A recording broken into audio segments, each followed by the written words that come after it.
Family left me behind after I paid $15,200 for the trip, so I canceled it and watched the missed calls pour in as they stood freezing outside. They left on their big family trip. 4 cars, 17 people, and 1 group chat, without me. I awoke to an empty house.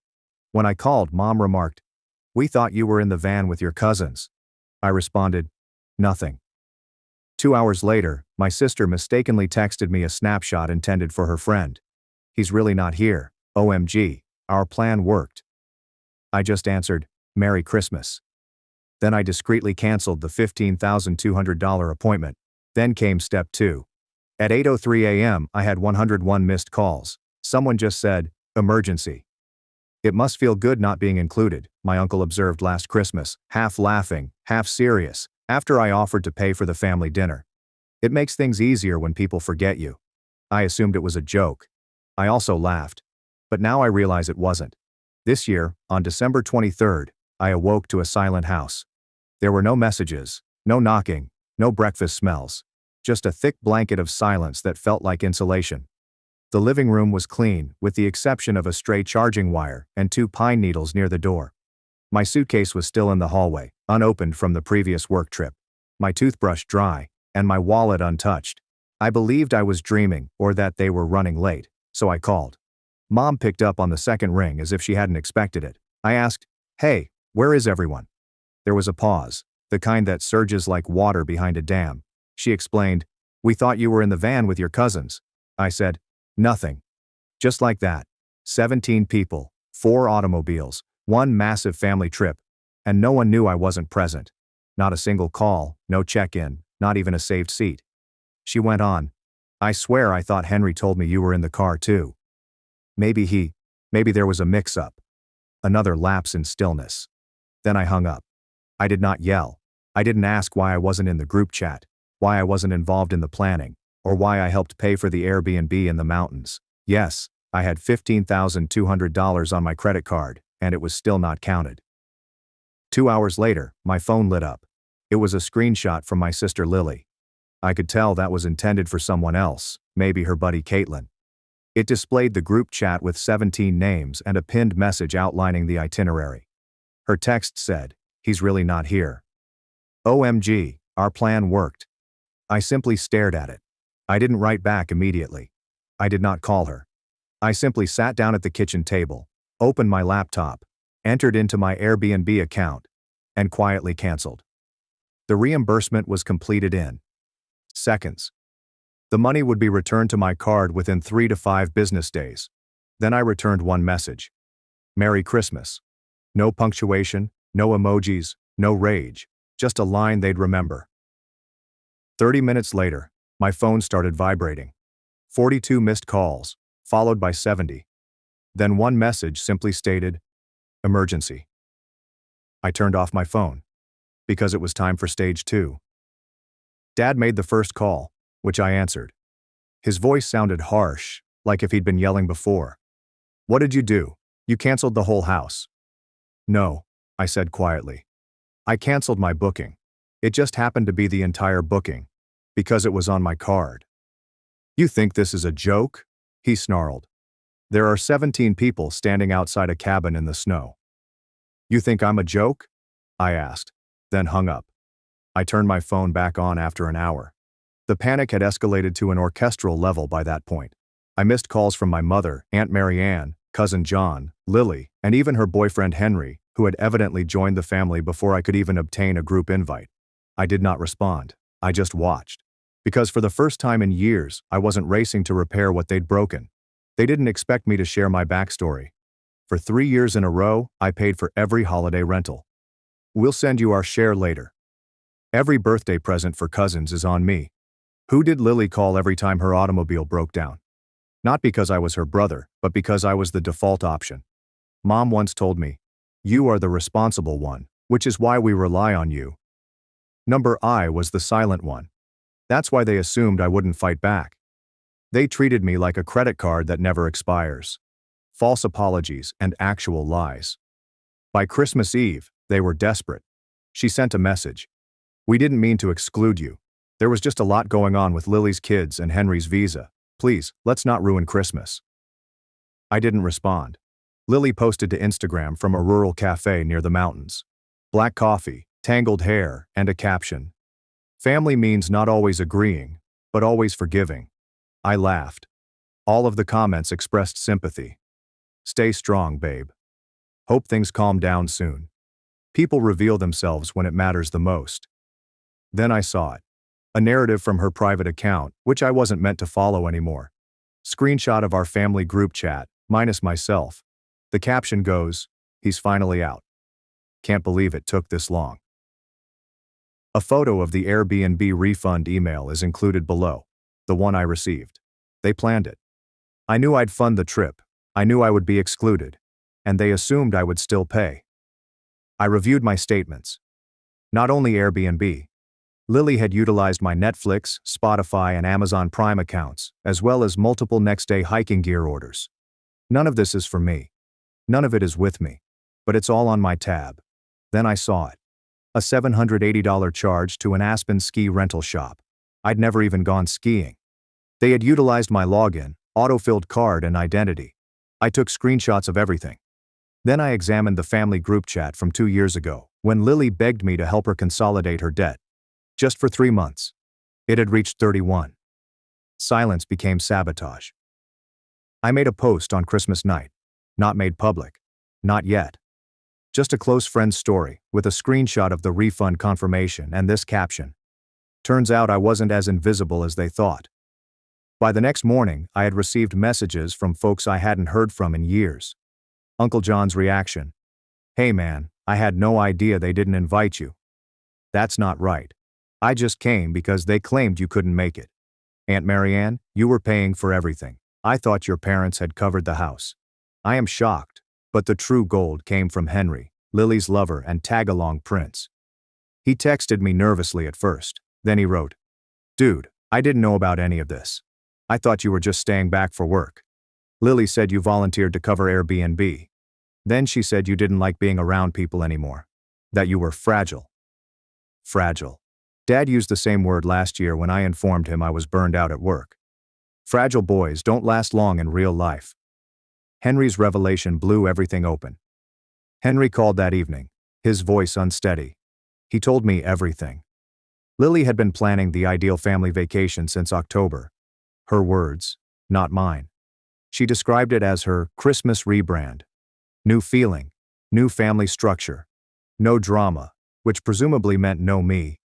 She informed Henry that she would handle Airbnb. Then she told Mom I had volunteered to cover it. She didn't tell anyone I was coming. I was never added to the travel documents. Nobody invited me to any of the planning Zooms. She replied, "You just get in the way." Henry murmured that I had spoiled the mood. He told me he tried to push back, saying I should be included. Lily assured him, "Don't worry. He's used to being left out. He won't even notice." I hung up without saying anything. The evidence folder begins. That night, I created a new folder. I called it Based. On screenshots, emails, Lily's Instagram posts, Amazon invoices, Airbnb costs, and old conversations in which they assured me I was part of the family, but was always the last to know and the first to pay. Then I started a new tab and typed, 15,200 Airbnb chargeback plus fraud. And I started my next step. They assumed I was gone. That I would pout in silence, like I always did. That I would escape to my small apartment with my half-finished puzzles and unspoken grudges, allowing them to celebrate uninterrupted. They were wrong. Because while they were walking through snowy woods and smiling for photos in matching flannels, I was already 10 steps ahead. I knew where they were. How? Because Lily, the smart tactician that she is, had forgotten that my Spotify account was still active on her phone. She has been using my premium for months, with no advertising and unlimited skips. But, more importantly, it displayed her GPS pin. I tracked her movements throughout the map in real time. The cabin, the store, the paths. Next, there's the Christmas dinner reservation. 7 p.m. Mountain Hearth Lodge, Aspen Room. I reserved a table at the same lodge 1 hour earlier. I packed my laptop, the used folder, a printed stack of every transaction from my card, and my phone, which had screenshots queued. I pulled on a suit I hadn't worn since my last job interview and drove up the mountain quietly. It's just me, the engine, and the anger. 7 p.m. The Aspen Room. They were already seated when I arrived. 4 tables pressed together. The real family consists of 17 persons. My seat was of course empty. I watched from across the room for a time. Mom smiled uneasily. Dad poured wine like a senator. Lily was going through her phone, perhaps checking how many likes her blessed Christmas post had gotten. Henry seemed unhappy. Then I stepped over, dead silent. Forks froze in midair. I started. Someone mumbled, "Oh no." I believe it was Aunt Julia. "Hey everyone," I said pleasantly. "I heard we were having Christmas dinner." Nobody spoke. Then Lily said, "This is not your reservation." I smiled. "Actually it is. You're sitting under my name. The one that paid for the lodge package. Check the receipt." Dad stood up. "You're making a scene." "No," I replied. "I'm making a point." I took out my laptop, opened the folder, and turned the screen toward the table. "Let's take a look," I said. The moment everything came apart. First, consider the Airbnb invoice. This is my name, my card. $15,200. The reimbursement confirmation will then be time-stamped. Then Lily sent a text. "He's really not here. OMG, our plan worked." Lily attempted to speak. I held up my hand. Then we have the Amazon orders, hiking gear, ski boots, Lily's new parka, all on my Prime. Next, Netflix, Spotify, Uber, all me. I turned to my parents. "Here are your grocery delivery receipts, the ones you said came from your pension. That's funny. This card says otherwise." Then I pulled out the last sheet. A single printed screenshot. It was Lily's private story. "He's finally out. Can't believe it took this long." There is no more sound. Mom looked as if she had swallowed glass. Dad tightened his jaw so tightly that I thought he may break a tooth. Henry stood up slowly, cleared his throat and stated, "Yeah, I'm done." Lily turned. "What? Seriously?" He raised a hand. "I tried to give you the benefit of the doubt, but this is cruel. You used him, lied to all of us. And for what? A photo op." She stammered. "You don't understand." "I understand enough," he said abruptly. "I'm not staying another night in that cabin. You people are impossible. The family has fractured." Aunt Marianne whispered something to Mother. Uncle John said, "I didn't know you were paying for all of this, man. I thought you just didn't want to come." Dad eventually erupted. "This is exactly why we didn't invite you. You always act like a victim, always trying to make people feel guilty." I moved closer. "No," I replied. "I act like someone who's tired of paying for the privilege of being ignored." Then I brought out the final item, a portable speaker. I pressed play. Lily's voice filled the room. "Don't worry, he's used to being left out. He won't even notice." That was her. Clear as glass. A month-old voice memo submitted to Henry was automatically saved in the chat.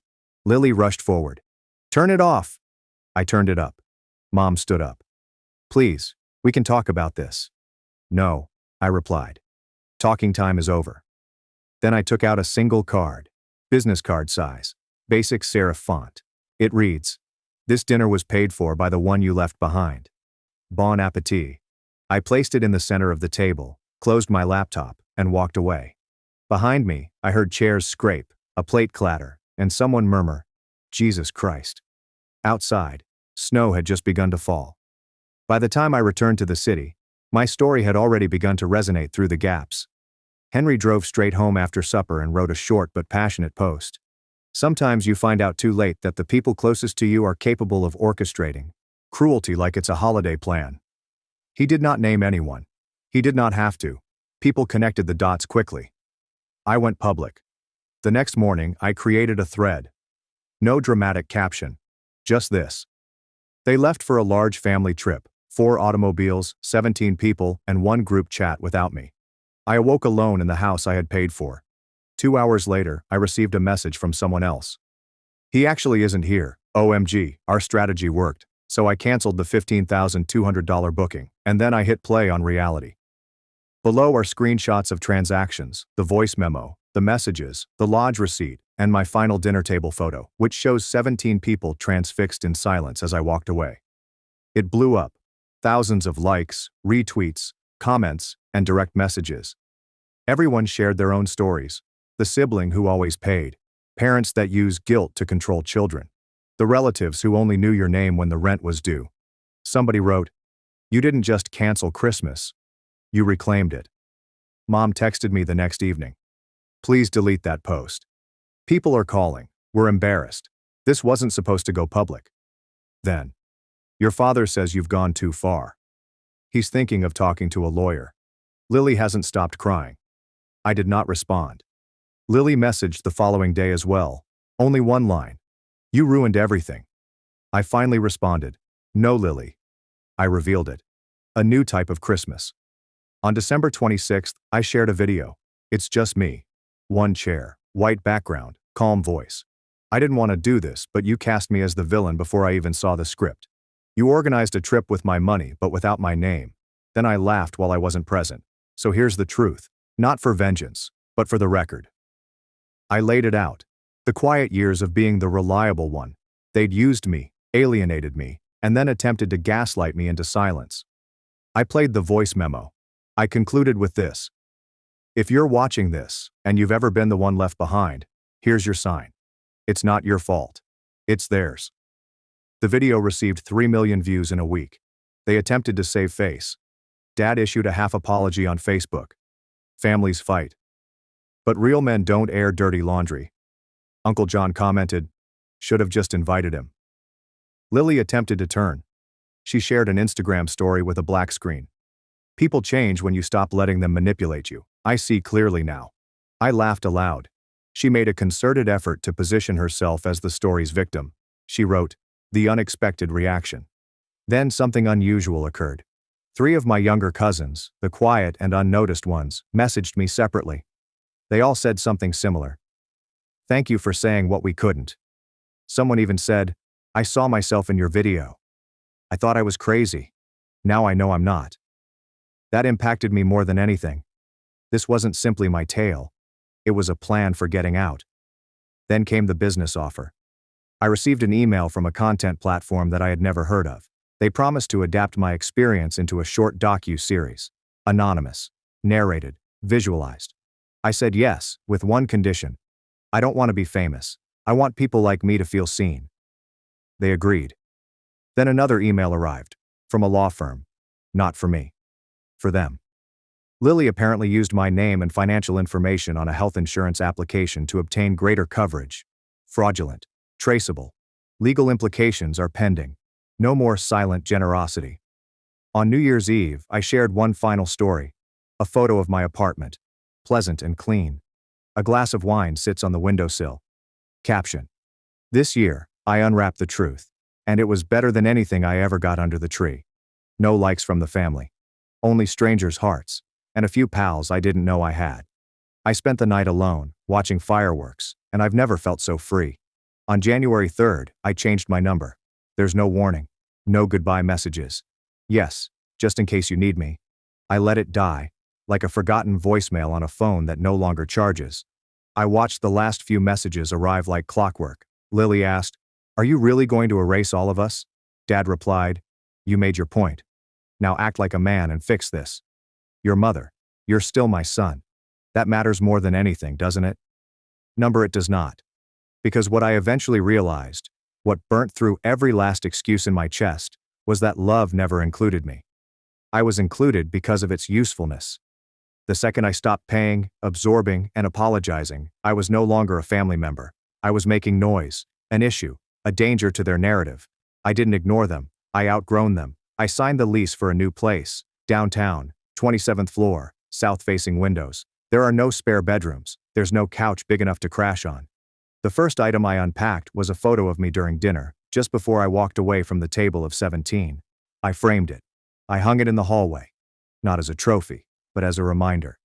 Never beg to be where you're not wanted. They could not disregard the message. On January 8th, I received a letter. Real paper. Stamped envelope. From my parents' attorney. Our clients are concerned about reputational damage. They ask that you remove any public-facing posts and make a statement emphasizing that your social media content is fictional. It was hilarious. So, I responded, "My content is factual, documented, and protected. If you proceed, you will discover bank records, text archives, voice memos, and eyewitnesses. Good luck with the fraud probe on Lily's insurance claim." That wasn't even my report. I never heard from the lawyer again. I created something bigger than vengeance. Within 6 weeks of being public, I was invited to appear on 3 podcasts, a panel discussion on toxic family dynamics, and a documentary shoot in Toronto. I turned down the majority of them. But I did one. The first. The host said, "What do you say to people who tell you that blood is thicker than water?" I grinned and replied, "Then don't be surprised when your own family tries to drown you." The ultimate gesture. Then came the sign. Literally. I established a tiny co-working place on the outskirts of the city. Creative people, freelancers, people who had clawed their way out of messes and needed a place to rebuild. I dubbed it "Not Included," with the name in smaller text. A place for the ones who got left off the invite. On opening day, I taped something to the front counter, a printout of Lily's first message. "He's really not here. OMG, our plan worked." Framed under glass, with a single statement written below. "And now I am." I do not miss them. I miss who I imagined they were. Some people ask me if I have forgiven them. I tell them that I have liberated them. That is not the same. I don't detest them. I don't wish them any harm. I simply don't carry them anymore. I do not answer unfamiliar phone numbers. I don't read older threads. I do not wander past mirrors and wonder what I could have done differently, because the truth is, I did everything correctly. And they still decided to go without me. My last comments to them were subtle but final. The Christmas card season arrived early this year. I printed only one. I sent it to my parents' residence. Inside is a photograph of me in front of the "Not Included" sign. There's no caption. There's no return address. Only one post-it note hidden inside. "Next time, try paying for your own vacation." I was not forgotten. I was erased. But I converted it into a billboard. They can now drive past it every day. However, they are unable to enter. Not anymore.